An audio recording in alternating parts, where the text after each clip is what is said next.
Chers camarades combattants pour la souveraineté des peuples africains, je vous salue. J'espère que vous allez bien. Quant à nous, ça va. Aujourd'hui, nous allons un peu parler de cette nouvelle. Ce soi-disant agent de la DGSE française qui a été condamné du côté du Mali. Rappelons, parce que c'est très important de connaître ce qui se passe réellement. Parce que si nous allons faire cette vidéo, c'est pour vous éclairer un peu. Parce que ces derniers temps, on le présente comme un agent ou alors un officier de la DGSE qui aurait été condamné du côté du Mali. On veut faire valoir certains droits diplomatiques. Non! Ne confondons pas les choses. Ce monsieur, c'est un espion. Lorsqu'il avait été arrêté par nos vaillantes forces, il s'était présenté comme un plombier. Je vous dis, allez faire des recherches, c'est la vérité. Donc, quand il avait été arrêté, interpellé, il s'est présenté comme plombier. Mais aujourd'hui, nous sommes surpris de comprendre que c'est un agent de la DGSE française.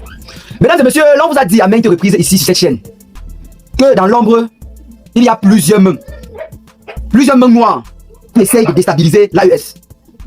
Et cela continue toujours jusqu'à présent. Mais on a déjà pris un d'eux, d'entre eux. Et celui-là, il voit le sort qui lui a été réservé. Lui-même, il voit que actuellement les Africains ne blaguent plus. Chers peuples africains, l'heure du réveil a sonné. Tant pis pour ceux qui dorment encore. Rejoignez-nous massivement pour ce combat. Je vous ai dit que nous sommes là en train d'engager la dernière ligne droite vers la souveraineté définitive et totale. Et ne vous dérangez pas. À la fin de ce combat, on connaîtra ceux qui se sont battus avec nous et ceux qui se sont battus contre nous. Donc, ça ne vaut pas la peine de rester dans le noir et tu dis que tu soutiens l'AES, que tu soutiens les dirigeants et que dans tes actions, l'on ne voit pas un comportement pareil. Parce qu'il y a certaines personnes qui disaient qu'ils soutiennent le général Assimi Goïta, qui soutiennent le général Tchani, qui soutiennent le capitaine Ibrahim Traoré. Mais en commentaire, par exemple, on n'a jamais vu un commentaire où ils encouragent le combat que sont en train de mener nos autorités. Chers camarades, peut-être que vous ne savez pas, nos dirigeants ont besoin de savoir que nous sommes avec eux. C'est très important dans le combat que nous sommes en train de mener en ce moment. Parce que quand nos dirigeants savent que nous sommes avec eux, cela fait en sorte qu'ils ne peuvent pas nous trahir facilement. Je vous dis, donc, chaque jour si possible, si tu fais partie des populations de l'AES, témoigne ton amour envers les autorités de l'AES. C'est très important, mesdames et messieurs, dans le combat que nous sommes en train de mener en ce moment contre l'impérialisme. Parce que pendant longtemps, ces impérialistes-là ont toujours cherché à nous diviser. Pendant des décennies, il n'y a jamais eu entente entre le pouvoir en place, l'armée et les populations. Pour une première fois dans l'histoire au sein de l'AES, l'on voit cela. Une parfaite synchronisation entre le président, l'armée et le peuple. Je dis bien jamais on avait vu ça du côté de l'Afrique. Soit on avait d'un côté l'armée et le pouvoir en place, et de l'autre côté le peuple qui est lésé. Soit on avait le pouvoir qui ne s'entend pas avec l'armée. Après il y a coup d'état, renversement. Mais aujourd'hui au sein de l'AES, l'on a une synchronisation parfaite entre l'armée, les populations civiles et le pouvoir en place. N'est-ce pas ça la réconciliation? N'est-ce pas ça le vivre ensemble? N'est-ce pas ce dont l'Afrique a toujours rêvé pour triompher? Eh bien chers camarades, partagez massivement la vidéo car les nouvelles sont très historiques. Aujourd'hui nous allons un peu parler de ce monsieur, il porte le nom de Yann Bézilier. Il s'agit d'un espion français qui a été arrêté du côté de Bamako. Mais après sa condamnation, les médias complices des terreaux sortent du silence et à longueur de journée sont en train de raconter qu'un officier supérieur de l'armée française de la DGSE aurait été condamné illégalement du côté de Bamako. Non, c'est pas ça qui est la vérité. Le peuple a le droit de savoir la vérité qui se cache derrière. Pourquoi quand il a été interpellé, il s'est présenté comme un plombier? C'est la question qu'on pose. Alors qu'il est agent de la DGSE. En tant qu'agent de la DGSE, si tu es interpellé dans un pays, c'est plus facile de te présenter ainsi et échapper à tous les contrôles. Parce que ceux-là ont un certain couvert diplomatique. On ne peut pas les interpeller n'importe comment. C'est quand il a été interpellé, il s'est présenté comme plombier, on dit ok. Comment ça plombier? C'est après investigation qu'on finit par déduire que non. Effectivement, c'était un espion.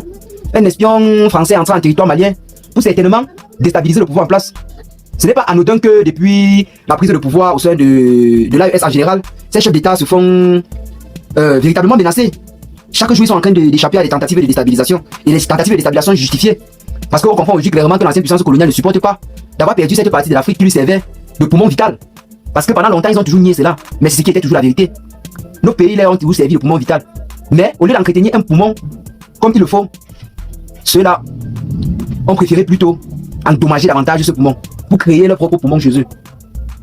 C'est ça qui était le but. Mais heureusement, nos dirigeants de l'AES sont arrivés, le capitaine Ibrahim Traoré, le général Tchani et le général Assimi Goïta, que nous vous demandons de soutenir massivement. Car nous sommes convaincus que ceux-ci sont porteurs d'un projet meilleur pour l'avenir de l'Afrique. Nous sommes convaincus que le relais véritable de l'Afrique sortira de l'AES. Parce qu'en ce moment, le bloc est visiblement en train de montrer que les Africains peuvent encore avoir espoir. Les Africains sont capables de développer l'Eldorado ici. Donc, soutenez massivement ces dirigeants.